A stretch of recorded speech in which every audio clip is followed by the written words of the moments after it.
Today, on behalf of us, fastest speaker is here, Captain Irfan. Sir, can you tell me something regarding law of attraction? देखिए, law of attraction किसे कहते हैं? जाज़बियत की ताकत। जाज़बियत की ताकत होती क्या है? देखिए, जाज़बियत की ताकत ये होती है कि अगर आप किसी चीज को अट्रैक्ट करेंगे, देखिए अट्रैक्शन एंड रिपल्शन दो ही चीजें हैं दुनिया में। अगर आप रिपल्शन करेंगे तो वो चीज दूर रह जाएगी, अट्रैक्ट करेंगे तो वो चीज करीब हो जाएगी और आप स्ट्रगल और मेहनत हार्ड वर्क करते रहते हैं। शाहरुख खान की जिंदगी का एक मशहूर वाकया है, उसने कहा था कि मैं फिल्म इंडस्ट्री में जाऊंगा, कंप्लीट करके दिखाऊंगा। उसको अट्रैक्शन थी, लेकिन फिल्म बॉलीवुड में कितना ऊंचा नाम है। उसने एक और भी चीज भी कही थी कि देखिए, कायनात में दो चीजें, अगर सच्ची मोहब्बत हो तो कायनात की कुदरत उन दोनों को आपस में मिलाने में लग जाती है। लॉ ऑफ अट्रैक्शन ये है कि आप किसी भी चीज की तरफ, स्टडी की तरफ या कहीं भी चीज की तरफ अगर आप अट्रैक्ट होंगे तो कुदरत आपको उसकी तरफ लगाएगी और आप उस फील्ड में आगे बढ़ जाएंगे। Sir, can you tell me 10% and your total grapes और ग्रुप्स क्या होते हैं? देखिए, ग्रेप्स एंड ग्रुप्स की जो आपने मैंने बात की, इसमें सबसे इंपॉर्टेंट चीज ये होती है कि मैजिक ऑफ साइनर्जी होती है।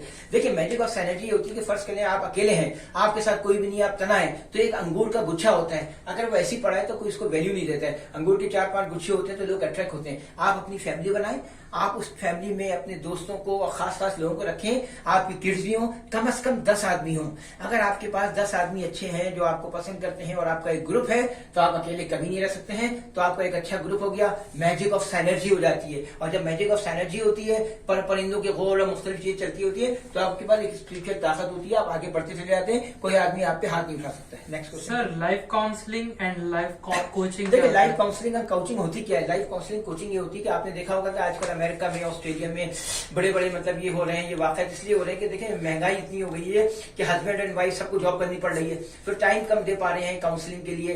ठीक है, इसमें दो चीजें, बड़ों की भी काउंसलिंग होती है, जैसे नेगेटिव अप्रोच होती है, नेगेटिव सोच होती है, तो उसकी भी एक काउंसलिंग होती है जो साइकियाट्रिस्ट करता है। मगर ये वाली जो काउंसलिंग है ये होती है जो कि बच्चों को दी जाती है। मैं इस काउंसलिंग की बात कर रहा था, तो ये आपको देनी चाहिए। अगर आपकी माँ अगर अपने बच्चों को वक्त नहीं दे सकती है तो आपके पास अच्छे काउंसलर होने चाहिए। और बड़ों के लिए भी है, अगर वो डीप नेगेटिव थॉट्स में, तो उनके लिए अच्छे साइकियाट्रिस्ट होने चाहिए। सर, जीनियस लर्निंग के बारे में क्या बोलोगे? देखिए, जीनियस लर्निंग सबसे इंपॉर्टेंट चीज ये होती है कि आपका जो एटीट्यूड है ना, एटीट्यूड डिसाइड योर लाइफ। देखिए, जीनियस लर्निंग ऐसे आती है, एटीट्यूड डिसाइड योर लाइफ। अगर आपका एटीट्यूड अच्छा होता चला जाएगा तो आपका एप्टीट्यूड एंड एटीट्यूड जैसी मिक्स होगा, एप्टीट्यूड एटीट्यूड, तो आपका अल्टीट्यूड ग्रेट होता चला जाएगा।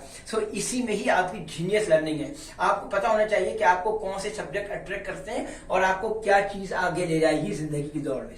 Sir, boss survival guide. देखिए, बॉस है, बॉसन सब कुछ एक ही, मतलब बॉस है, बॉसन है, हम सब कहते हैं। होता क्या है? देखिए, a person who knows how, जरा गौर सुनिएगा, बहुत इंपॉर्टेंट बात बता रहा हूँ बॉस के बारे में, बॉसन के बारे में। A person who knows how always have a job and a person who knows why always be the boss. इसका मतलब है कि व्हाई का जवाब बॉस के पास होता है, हाउ कैसे काम करना है वो कोई भी कर लेगा जहाज पे।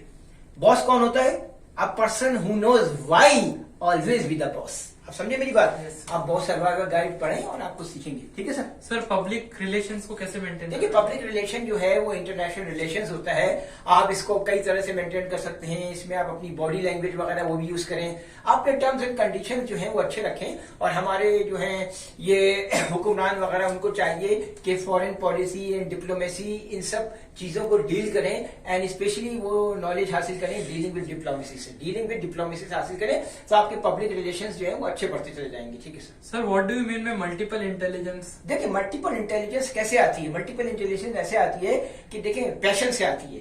ये आपको पैशन से आएगी, आपके अंदर जो इंथुजियाज्म है, जज्बा, उससे आएगी। और फिर अपने आप को डिटरमिनेशन अच्छी होगी, सो आप डाइवर्सिफाइड हो जाएंगे। आप जैसी डाइवर्सिफाइड हो जाएंगे, आप जो है जिंदगी की दौड़ में आगे निकल जाएंगे और काफी तरक्की करेंगे सर।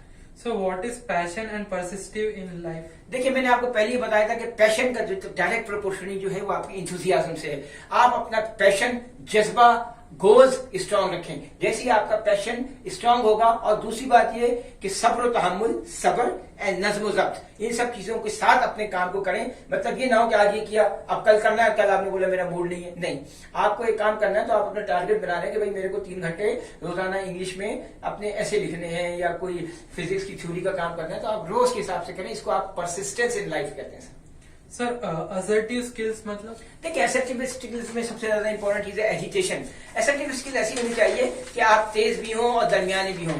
ये नहीं हो कि फर्स्ट का जो आपका स्टाफ है वो, मतलब एग्जाम्पल मैं दे रहा हूँ, वो काम नहीं कर रहा है, आप ये नहीं कि आप चिलम चिली करें, तरीके से प्यार से भी समझाएं, मगर ये जो आपने बोला एसर्टिव स्किल्स जो होती है वो दरमियानी स्किल्स होती है। मतलब ये नहीं कि आप बहुत ही ज्यादा लाड प्यार लेके चलें या बहुत ज्यादा आप स्ट्रिक्ट हो जाएं। मतलब ये सब चीजें जो होती है दरमियानी स्किल्स, इसको आप एसर्टिव स्किल्स कहते हैं sir. Thank you sir, thank you. कितने मिनट किए सर?